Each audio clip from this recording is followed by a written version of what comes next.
Thank you.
जय जय श्री राधा रमण, जय जय नमन किशोर,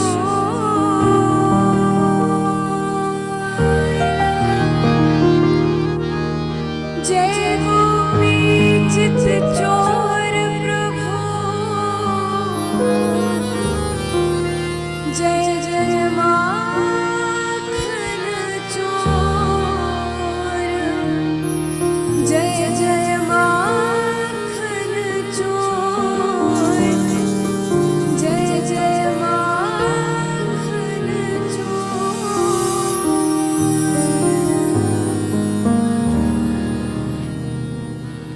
आइए कर लीजिए मन एकाग्र, वाणी जिह्वा मन हृदय अंतःकरण को पवित्र करते हुए पावन नाम संकीर्तन का, पवित्र नाम संकीर्तन का आशीर्वाद तत्पश्चात आज सुबह कथा के चतुर्थ सत्र, चतुर्थ दिवस में प्रवेश करेंगे।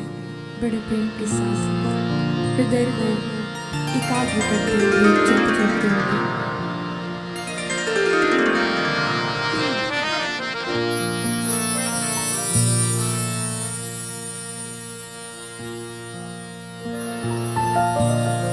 श्री राम जय राम जय जय राम, श्री राम जय राम जय जय राम, श्री राम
कुछ और बढ़ा दीजिए। श्री राधा रमण लाल की, श्री सीताराम जी महाराज की, देवादिदेव महादेव की, अनंत बलवंत हनुमंत लाल की, श्री राधा रानी सरकार की, श्री शारदा मैया की, श्री वृंदावन धाम की, श्री अयोध्या धाम की, श्री यमुना मैया की, श्री सरयू मैया की, श्री जगन्नाथ महाप्रभु की, श्री गिरिराज महाराज की, व्रत 84 कोस की, श्रीमद्भागवत महापुराण की, श्री वेदव्यास जी महाराज की, श्री सुखदेव जी महाराज की, श्री सूत जी महाराज की, श्री परीक्षित जी महाराज की, सब संतन की, सब विप्रन की, गौ माता की, सत्य सनातन धर्म की। जय जय श्री राधे, जय जय श्री राधे, जय जय श्री राधे। नमः पार्वती पते, हर हर महादेव। शम शम।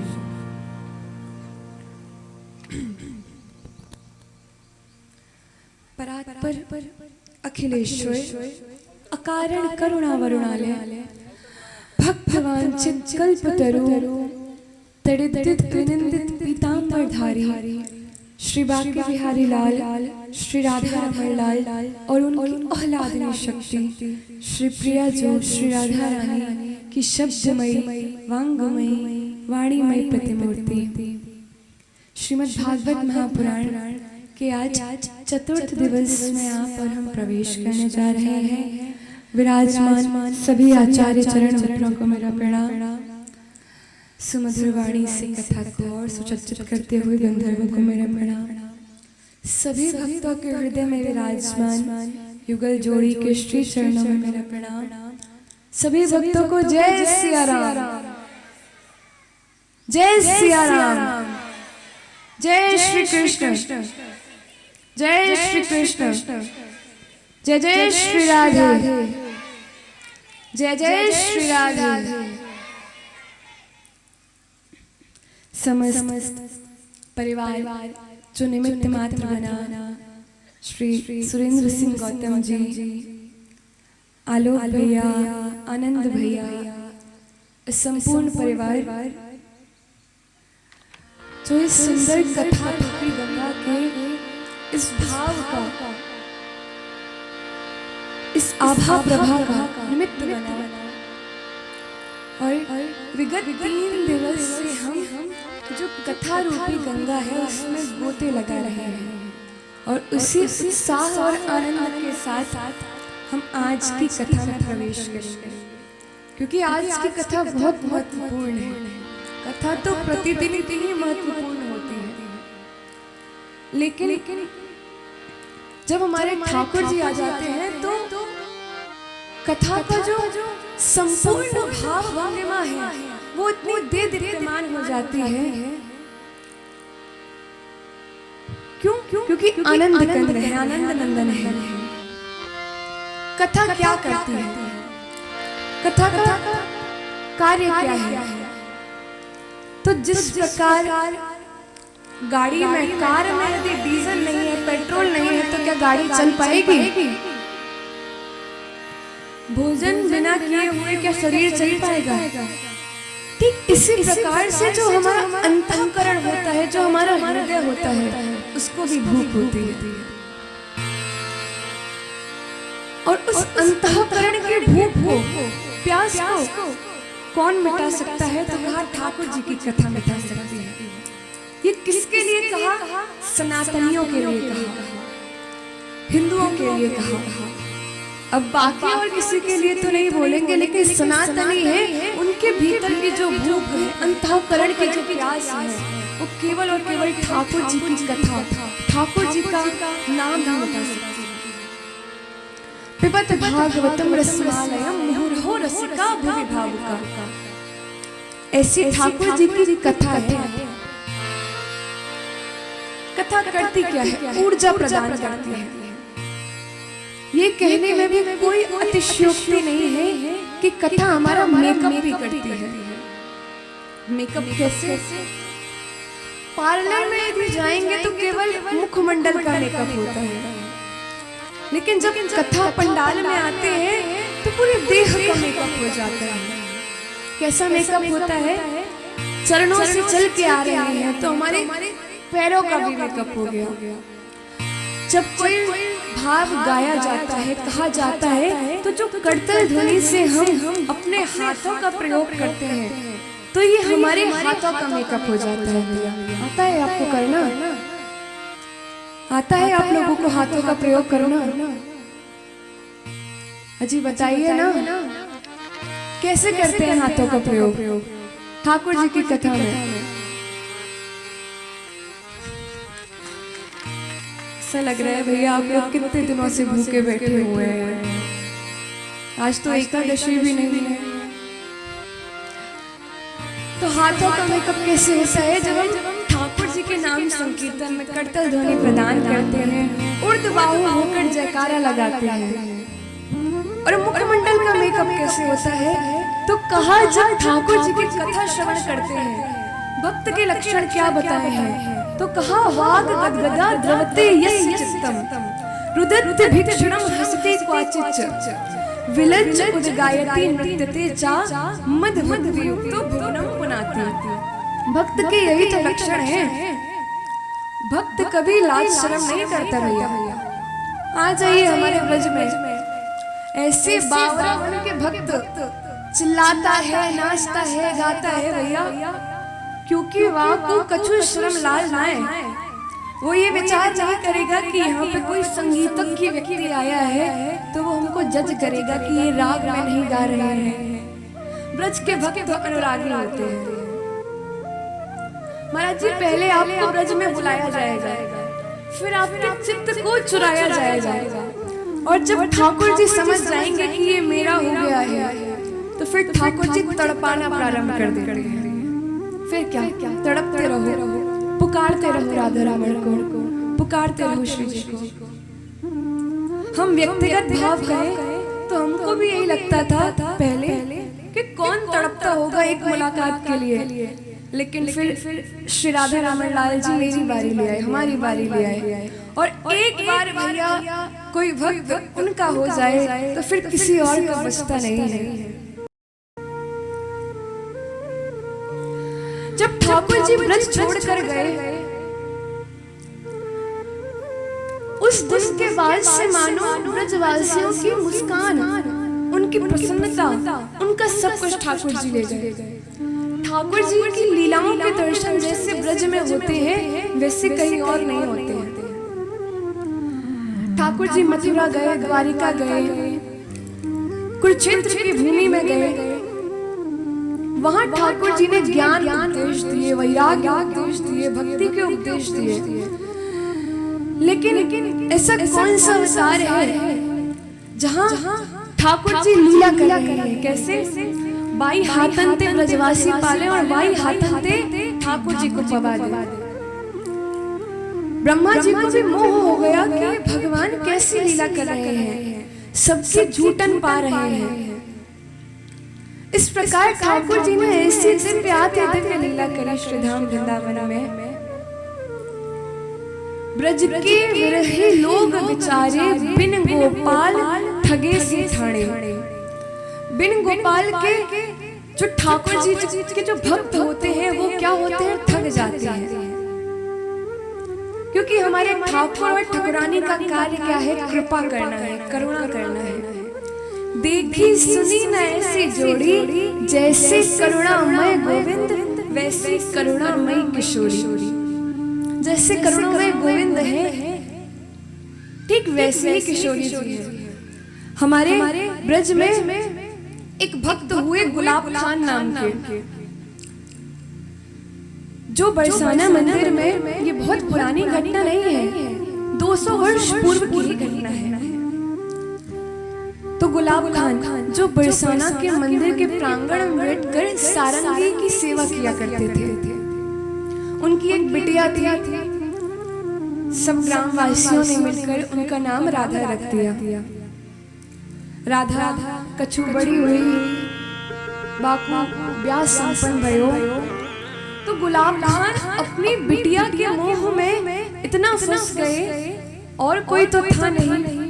श्री जी के मंदिर के प्रांगण में बैठकर केवल एक ही बात कहते, एक ही भाव कहते कि राधा अब आ जाओ, राधा तुम कहाँ हो। गुलाब खान अपनी कन्या को बुला रहे हैं।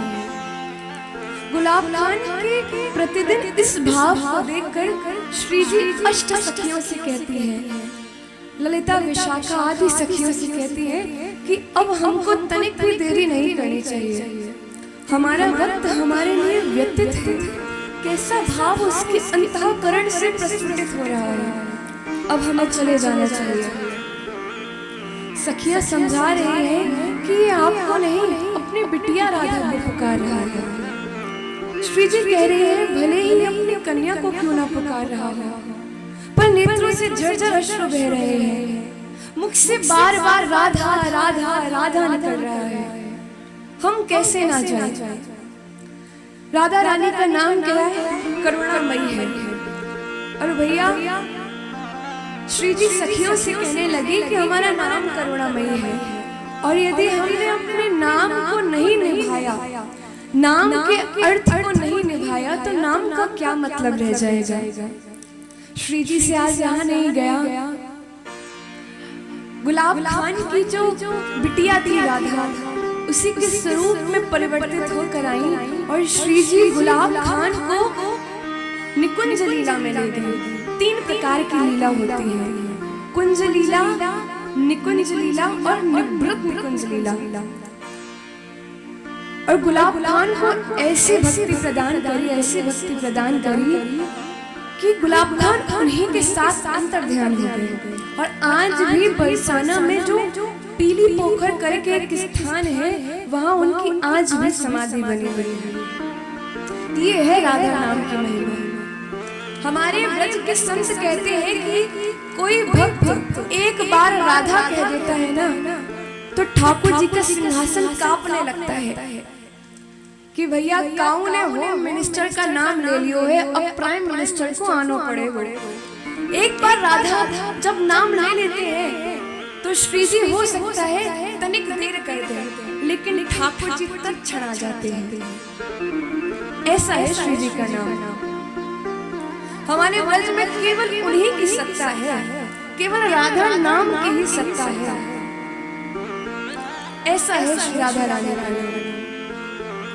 और भैया जो हमारो ब्रज को ये ठाकुर है, न छलिया है न तेड़ा है, हो सकता है ये कृपा करने में तनिक देरी कर दे, तनिक विलंब कर दे, लेकिन तो श्री जी है वो क्या है? करुणामयी है, कृपामयी है, वात्सल्यमयी है। वो कृपा करने में कभी देरी नहीं करती है। ठाकुर जी को यदि पाना है तो किसके माध्यम से पाया जा सकता है? तो कहा श्री राधा रानी के माध्यम से, उनके नाम के माध्यम से, उनके भाव के माध्यम से।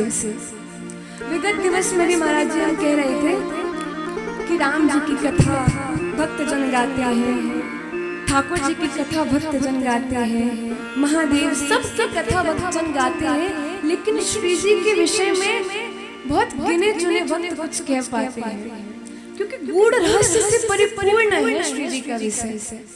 तो ऐसी श्री जी को भी हम बारंबार प्रणाम करते हैं। अब तो प्रेम से बोल दीजिए ना। अरे भैया इतना तेज क्यों बोल रहे हैं? ऐसे तो मैं हमारे कान पिराने लगे ना भैया। हो इतना तेज? प्रेम से बोलिए राधे राधे, और धीरे बोलिए राधे राधे। तो भैया आज हमारा ठाकुर आवे वारो है, तो ठाकुर को आवे की टाइम कछु वाक को प्रसन्न कर सके तो वो केवल और केवल श्री जी का नाम है। और आज हमारे ठाकुर जी आने वाले हैं, इसलिए पूर्व से आज महाराज जी भी पधार गए हैं। एक बार करतल ध्वनि के साथ महाराज जी का भी स्वागत करेंगे।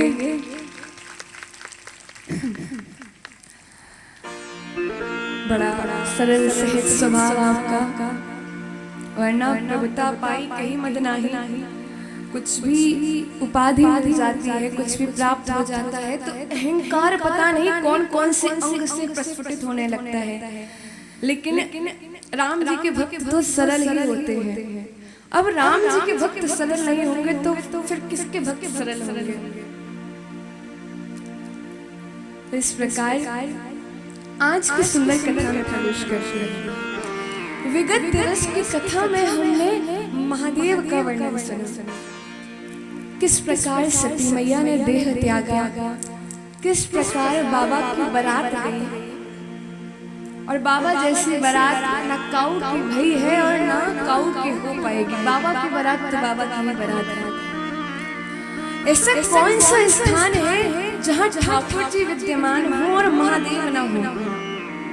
चाहे नंदगाम में नंदेश्वर रूप में हो, चाहे वृंदावन में गोपेश्वर रूप में हो, चाहे मथुरा में भूतेश्वर रूप में हो, ऐसा कोई स्थान ही नहीं है भगवान श्री राम का, भगवान श्री कृष्ण का, जहाँ बाबा विद्यमान न हो। आदि गुरु शंकराचार्य अपने इस भाव में लिखते हैं वेद सार श्री स्तव में कि यदि कृपा के विषय में जानना है, कल्याण के विषय में जानना है, भक्त के विषय में जानना है और भगवान के विषय में जानना है तो सबसे पहले महादेव के विषय में जानना है। उनके माध्यम से पता चलता है कि भक्त कैसा हो, उनके माध्यम से पता चलता है कि भगवान कैसा हो। सती मैया ने संशय किया, बाबा चाहते तो क्या क्षमा प्रदान नहीं कर सकते थे, लेकिन बाबा ने सती मैया का तत्क्षण त्याग कर दिया। क्यों? क्योंकि बाबा की इस लीला के माध्यम से ये आज्ञा हो रही है कि जो उनके प्रभु का नहीं है, जो उनके प्रभु के ऊपर संशय कर सकता है तो फिर वो बाबा का कैसे प्रिय हो सकता है? पशुनापतिं पापनाशं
जय पार्वती पते हर हर महादेव। ऐसी सुंदर महिमा बाबा की, किस प्रकार बाबा कृपा करते हैं, कल्याण करते हैं। सुंदर बाबा की हमने कल कथा श्रवण करी, पूरे वर्ष का वर्णन विस्तार पूर्वक किया। इधर श्री सुखदेव जी महाराज परीक्षित जी को श्रवण करा रहे हैं और श्री सूत जी शौनक आदि 88,000 ऋषियों को श्रवण करा रहे हैं। ये कथा 4 धाराओं में प्रवाहित है। कैसे? श्री सुखदेव जी महाराज और परीक्षित जी के मध्य, श्री विदुर जी और श्री मैत्रेय ऋषि के मध्य, श्री सूत जी और शौनक आदि 88,000 ऋषियों के मध्य, और चौथी धारा आपके और हमारे मध्य प्रस्फुटित हो रही है। इस प्रकार हमने मनु शत्रुपा की तीनों कन्याओं के विषय में जाना। आकृति, देवहूति, प्रसूति। अब पुत्र कौन हुए? प्रियव्रत और उत्तानपाद, जिनकी 2 पत्नी हुई, सुनीति और सुरुचि। लेकिन जो सुरुचि थी उनके रूप माधुर्य की महिमा बताई, वो तनिक ज्यादा सुंदर थी, इसलिए जो उत्तानपाद का हृदय था वो सुरुचि में अटका रहता था। दोनों के एक पुत्र हुए, सुरुचि से उत्तम और सुनीति से श्री ध्रुव जी महाराज। एक भाव कहा जाता है कि पत्नी अनुकूल मिले बहुत अच्छी बात है, लेकिन पत्नी यदि प्रतिकूल मिले तो उससे भी ज्यादा अच्छी बात है। महाराष्ट्र के एक संत हुए श्री तुकाराम जी, उनकी पत्नी बड़ी कर्कशा थी, लेकिन श्री तुकाराम जी बड़े प्रसन्न रहते थे। क्यों? क्योंकि उनकी पत्नी जब क्लेह करती थी तो उनका भजन में जो मन है वो और बढ़ता जाता था। तो भैया, जीवन साथी अनुकूल मिल रहा है, इससे अच्छी तो कुछ बात हो ही नहीं सकती। लेकिन प्रतिकूल मिल रहा है तो उसमें भी अपना कल्याण मानिए, ठाकुर जी की कृपा मानिए। इस प्रकार से श्री उत्तानपाद जी का जो भाव है वो सुरुचि में ज्यादा था। दोनों के बालक हुए। श्री ध्रुव जी महाराज तनिक बड़े भरे, अपने पिता के समीप गए। एक बार उनके राज सिंहासन पर विद्यमान होने लगे। तब जो उनकी सौतेली माता थी, उन्होंने अनेकों प्रकार से रोका और कहा कि वन में जाओ, तपस्या करो, और जब ठाकुर जी प्रसन्न हो जाएं, दर्शन दें, तो उनसे ये मांगना कि तुम पुनः मेरे गर्भ में आओ, मेरे गर्भ द्वारा जन्म लो, तब जाकर तुमको ये राज सिंहासन प्राप्त होगा। छोटे से 5 वर्षीय श्री ध्रुव जी महाराज दौड़े दौड़े अपनी मैया के पास गए, पूरा भाव कह सुनाया। मैया कहने लगी कि मैं तो तुम्हारा परिचय कभी तुम्हारे पिता से भी नहीं करा पाई, और आज तुम्हारी सौतेली माता ने तुम्हारा परिचय किससे करवा दिया? परम पिता परमात्मा से करवा दिया। छोटे से श्री ध्रुव जी महाराज ने मैया से आज्ञा ली, वन की ओर तपस्या करने गए। श्री नारद जी महाराज ने अनेकों प्रकार से परीक्षा ली, पर क्षत्रिय बालक श्री ध्रुव जी महाराज को तेज को देखकर, उनके भीतर के भाव को देखकर आज स्वयं श्री नारद जी महाराज प्रणाम करने लगे। ऐसे सुंदर तपस्या करी श्री ध्रुव जी महाराज ने। 5 वर्ष का बालक जो ठीक से कुछ बोलना भी नहीं जानता, कुछ कार्य करना भी नहीं जानता, लेकिन श्री ध्रुव जी महाराज ऐसी तपस्या करी कि जब पहला महीना प्रारंभ हुआ तपस्या का, तो 3 दिवस में केवल 1 बार भोजन लेते। दूसरा महीना प्रारंभ हुआ तो 9 दिवस में 1 बार कुछ प्राप्त करते। तीसरा महीना प्रारंभ हुआ तो 12 दिन में 1 बार जलपान करते। चौथा महीना जब प्रारंभ हुआ तो 15 दिन में केवल एक बार जो वायु है उसका पान करते। और जब 5वां महीना प्रारंभ हुआ तो श्री ध्रुव जी महाराज ने ऐसी दिव्य तपस्या करी कि उन्होंने श्वास लेना भी छोड़ दिया। देवी देवता गंधर्व ऋषि योगी मुनि सबकी श्वास रुकने लगी कि छोटा सा क्षत्रिय बालक ऐसी तपस्या कर रहा है। सब त्राहिमाम करते करते भगवान के पास गए, श्रीमन नारायण के पास गए कि अब आप ही कुछ करिए। अगर कुछ समय और इस छोटे से क्षत्रिय बालक ने श्वास नहीं ली तो सबके कंठ अवरुद्ध हो जाएंगे। भगवान नारायण श्री ध्रुव जी महाराज के समक्ष शंख चक्र गदा पद्म धारण किए हुए चतुर्भुज रूप में प्रकट भये। श्री ध्रुव जी महाराज ने जैसे ही नेत्र खोलकर दर्शन किए ठाकुर जी के, ध्रुव जी महाराज किस भाव से आए थे? राज्य सिंहासन के भाव से आए थे। पर वो अपनी माता से पूछना भूल गए थे कि जब ठाकुर जी मेरे समक्ष प्रकट हुए तो मैं उनसे क्या कहूँ, क्या बोलूं, कैसे स्तुति करूं? श्री ध्रुव जी महाराज कहना तो बहुत कुछ चाह रहे हैं पर कह कुछ नहीं पा रहे हैं।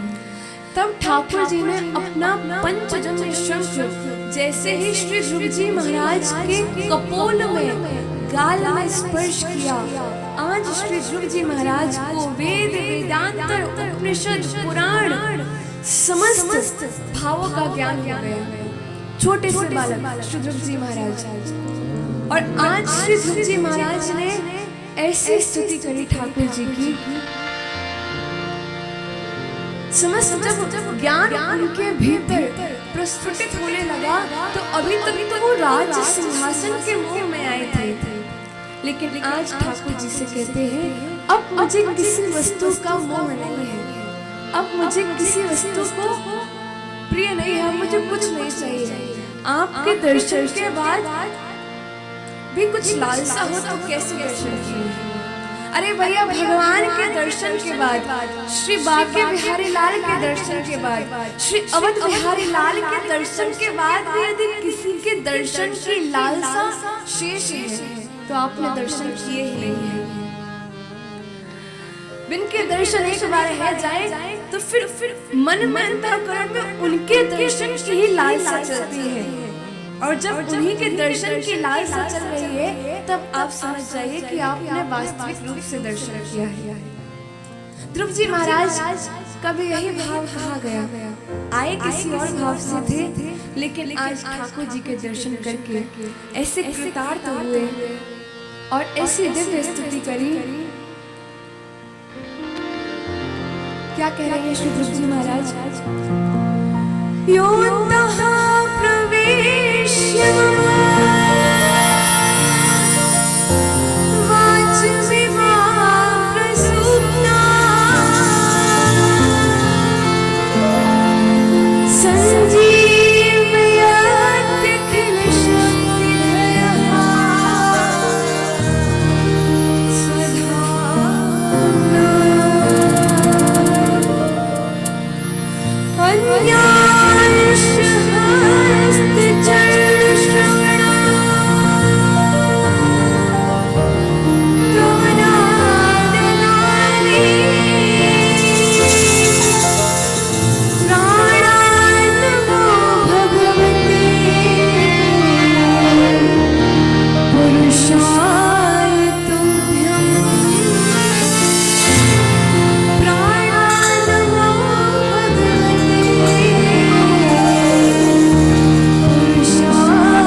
करी भगवान की, नारायण की,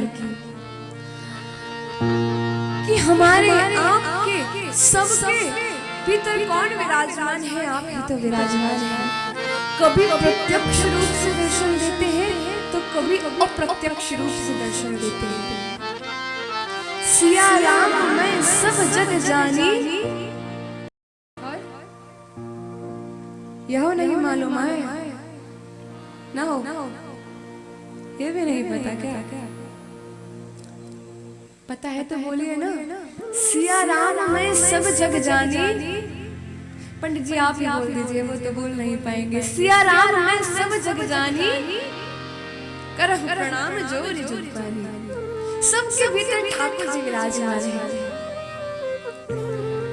लेकिन जो हमारे पुरुषार्थ है, जो हमारे कार्य है, वो यदि पाप से परिपूर्ण हो रहे हैं, ठाकुर जी बार बार संकेत करते हैं, लेकिन तब भी व्यक्ति नहीं मान रहा है, तो समझ जाइए कि उसके हृदय से ठाकुर जी जाने लगे हैं।